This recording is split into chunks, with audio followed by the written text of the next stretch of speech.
السلام علیکم ورحمۃ اللہ وبرکاتہ۔ اعوذ باللہ من الشیطان الرجیم۔ بسم اللہ الرحمن الرحیم۔ ان تتوبا الی اللہ فقد صغت قلوبكما وإن تظاهرا عليه فإن الله هو مولاه وجبريل وصالح المؤمنين والملائكة بعد ذلك ظهير۔ صدق اللہ العلی العظیم۔ اللہم صل علی سیدنا ومولانا محمد النبی الأمی وعلى آلہ واصحابہ وبارک وسلم وصلی علیہ۔ معزز سامعین و سامعات، سورۃ التحریم پارہ نمبر 28، آیات مقدسہ 4 اور 5 ہے۔ اللہ رب العزت ہمیں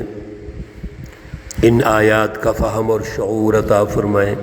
اور عمل کی توفیق اور صلاحیت عطا فرمائیں۔ گزشتہ درس میں رسول اللہ صلی اللہ علیہ وسلم نے اپنی جو ازواج ہیں جن سے بات چیت ہوئی، کیا بات چیت ہوئی، اس کی تفصیلات عرض ہو چکی ہیں۔ تو رسول اللہ صلی اللہ علیہ وسلم نے جب یہ کہا حضرت حفصہ سے، اور یہاں قرآن نے نام ذکر نہیں کیا، حدیث میں نام آتا ہے، تو آپ نے یہ فرمایا کہ آگے کسی سے بات نہ کرنا، اور جب یہ بات چیت ہوگی تو اللہ نے رسول اللہ صلی اللہ علیہ وسلم کو بتا دیا کہ یہ واقعہ آگے چلتا جا رہا ہے۔ چنانچہ اس واقعہ کی نشاندہی پر اللہ کے رسول صلی اللہ علیہ وسلم نے یہ حضرت حفصہ سے بھی کہا کہ یہ کیسے ہو گیا، اور انہوں نے پوچھ لیا یہ کس نے بتایا، تو پیارے رسول اللہ صلی اللہ علیہ وسلم نے فرمایا کہ یہ مجھے علیم الخبیر نے بتا دیا، یعنی اللہ نے بتا دیا۔ ان واقعات کے تناظر میں آپ کو قلبی سطح پر تکلیف پہنچی، اچھا نہیں سمجھا گیا جو پہلا واقعہ غزوہ احزاب کے بعد ہوا، اور یہ دوسرے واقعات بھی، اور یہاں خصوصاً حضرت حفصہ اور حضرت عائشہ رضی اللہ تعالی عنہما شریک ہیں۔ اللہ رب العزت فرماتے ہیں ان تتوبا الی اللہ، واقعہ تو جو ہونا تھا ہو گیا، اب آپ ایسے کریں، اللہ کی طرف توبہ کریں، اللہ کی طرف رجوع کریں۔ رسول اللہ صلی اللہ علیہ وسلم جیسی عظیم ہستی کو پریشان کرنا، تکلیف پہنچانا یا ایسے مطالبات کرنا یہ مناسب نہیں ہے۔ اور پھر آپ صلی اللہ علیہ وسلم جن چیزوں کو راز کے لیے کہہ رہے ہیں کہ راز رکھیں، اور آپ ان کو آگے چلا رہے ہیں، یہ بھی آپ کو پریشانی ہوئی، اس سے اعتماد میں خلل پیدا ہوتا ہے، کمی آتی ہے۔ لہذا آپ نے یہ کام کیا ہے، تو ان تتوبا الی اللہ، اگر تم دونوں توبہ کرتی ہو اللہ کی طرف، فقد صغت قلوبکما، تو آپ دونوں کے جو دل ہیں وہ جھکے ہوئے ہیں، جھک پڑے ہیں، مائل ہیں۔ اچھی بات ہے، آپ دل سے شرمندہ ہوں، دل سے یہ بات پیدا کریں کہ یہ غلط ہوا۔ وَإِن تَظَاهَرَ عَلَيْهِ، اور اگر آپ کے دل میں یہ بات نہیں آتی بلکہ دل کے اندر یہ بات آتی ہے کہ کوئی بات نہیں، یعنی مزید کمی جو پیدا ہونے کا خدشہ ہے، اندیشہ ہے، اس کو آپ ابھارتی ہیں، اور اپنے اندر عاجزی پیدا نہیں کرتی،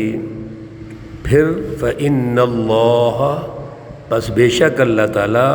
ہوا مولاہ، وہ دوست ہے، رفیق ہے، کارساز ہے، نگران اور سرپرست ہے، ہو اس کے یعنی رسول اللہ صلی اللہ علیہ وسلم کے۔ ایک بات تو یہاں یہ واضح ہو گئی کہ نبی کی بیویاں، جو نبی سب سے بڑے غلبہ دین کا کام کر رہے ہیں، وہ بھی اگر آپ کو پریشان کرتی ہیں تو اس کو اللہ نے برداشت نہیں کیا۔ تو میرے عزیزو، آج کے دور میں بھی جو حزب اللہ اور سچی جماعت موجود ہے، تیار ہوگی، خواتین نے ان کے ساتھ شانہ بشانہ ان کے ساتھ چلنا ہے، رکاوٹ نہیں ڈالنی۔ مقصد یہ ہے کہ اللہ کی سچی جماعت میں صرف مرد نہیں، عورتیں بھی شامل ہیں، انہوں نے مکمل ساتھ دینا ہے،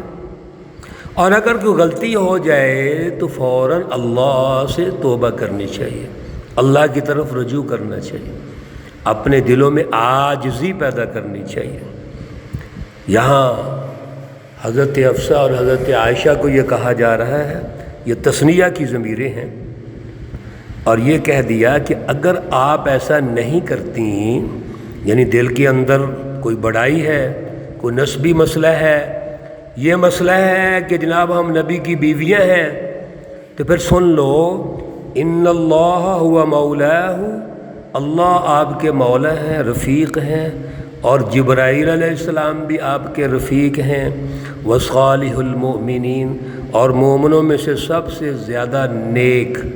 وہ بھی آپ کے ساتھ ہیں، اور وہ کون ہیں؟ حضرت ابو بکر ہیں، حضرت عمر ہیں، اور دیگر صحابہ کرام بھی ہیں، لیکن ٹاپ پہ حضرت ابو بکر اور حضرت عمر خود ہیں، اور ان دونوں کی بیٹیاں ہیں یہ۔ والملائکۃ، اور فرشتے بھی بعد ذالک ظہیر، اس کے بعد آپ کے مددگار ہیں۔ اللہ رب العزت کا ذرا انداز دیکھیے کہ اس واقعے کو عنوان بنا کر رسول اللہ صلی اللہ علیہ وسلم کی مدد، سرپرستی اور رفاقت کے اعتبار سے یہ ارشاد فرما رہے ہیں کہ اللہ خود اور اس کے جتنے بھی آگے مقربین ہیں، فرشتے ہیں، نیک لوگ ہیں، جبرائیل علیہ السلام ہیں، پھر فرشتے اگر مالا اعلیٰ کے ہیں یا مالا سافل کے ہیں، سب رسول اللہ صلی اللہ علیہ وسلم کے ساتھ ہیں، آپ کے مددگار ہیں۔ یہاں سے یہ بات واضح کر دی کہ آپ اگرچہ نبی کے حرم میں ہیں، ازواج ہیں، نسب بھی بڑا اونچا ہے اور منصب بھی اونچا اونچا ہے، لیکن نبی علیہ السلام کو تکلیف پہنچانے والی باتیں، ڈسپلن اور نظم کو توڑنے والی باتیں، جو آپ کی طبیعت پہ ناگوار گزرتی ہیں، اس کو اللہ بھی برداشت نہیں کر رہے۔ اگلی آیت میں اور سخت بات، عَسَىٰ رَبُّهُ إِن طَلَّقَكُنَّ، اگر آپ نے ایسا نہ کیا، اللہ سے توبہ نہ کی، دل میں عاجزی پیدا نہ کی، شرمندگی نہ ہوئی، تو عَسَىٰ رَبُّهُ، یہ بھی ہو سکتا ہے ان قریب کہ آپ کا رب ان طلقکن، آپ کو تبدیل کر کے، طلاق ہو کر، ان یبدلہ، اور آپ کو تبدیل کر کے ازواجن، رسول اللہ صلی اللہ علیہ وسلم کی ایسی ازواج اور بیویاں ہو جائیں، خیرا منکن، جو تم سے بہتر ہوں۔ سبحان اللہ، کتنی بڑی دھمکی اور کتنی بڑی بات نبی کی ازواج کو ہو رہی ہے۔ میرے عزیزو، رسول اللہ صلی اللہ علیہ وسلم اس کائنات میں انسانیت کے لیڈر ہیں، رہبر ہیں، اللہ کے دین کو غالب کرنے کے لیے رات دن محنت کر رہے ہیں۔ تو آپ کی زندگی میں آپ کی جو ازواج زندگی کا اہم ترین حصہ ہے، یہ کیسے برداشت ہو سکتا ہے کہ وہ آپ کو پریشان کریں، آپ کے شانہ بشانہ نہ چلیں، اور کوئی ایسے واقعات رونما ہو جائیں جس سے آپ کو پریشانی ہو اور دین کے غلبے میں خلل پیدا ہو جائے۔ کتنا عجیب انداز اختیار کیا گیا، اور اللہ نے سمجھا دیا یہ انداز اختیار کر کے کہ یہ ہے نبی کا منصب۔ سچی جماعتوں نے جب آگے بڑھنا ہے تو ان کے گھر والوں نے ساتھ دینا ہے، اور پھر جو خواتین آئیں گی تمہارے خیال میں یہ ہوگا تم نبی کی بیویاں ہو، بڑی فرما بردار ہو، ایمان کے اعتبار سے، فرما برداری کے اعتبار سے اور اعتبار سے مختلف بڑی اعلیٰ ہوں گی۔ اللہ فرماتی ہیں ایسی بات نہیں ہے، وہ بیویاں تم سے بہتر ہوں گی، اور مسلمات وہ بھی فرما بردار ہوں گی، مؤمنات اعلیٰ ایمان اور شعور والی ہوں گی، قانتات بڑی وہ فرما بردار ہوں گی اور اللہ کے سامنے جھکنے والی ہوں گی، تائبات توبہ کرنے والی ہوں گی، عابدات عبادت کرنے والی، اللہ کی بندگی بجا لانے والی، سائحات روزہ رکھنے والی ہوں گی، سیبات بیوائیں ہوں گی، یعنی بیوہ عورتیں ہو سکتی ہیں، وَأَبْكَارًا اور کنواریاں بھی ہو سکتی ہیں۔ میرے پیارے رسول اللہ صلی اللہ علیہ وسلم کی جو ازواج ہیں اکثر بیوہ ہیں اور کنواری ہیں، حضرت عائشہ رضی اللہ تعالی عنہ۔ تو یہ فرما دیا کہ اللہ کے پاس سب کچھ ہے، اللہ آپ سے بہتر ہر اعتبار سے، خواہ وہ عبادت کے اعتبار سے ہے، سماجی نسب کے اعتبار سے ہے،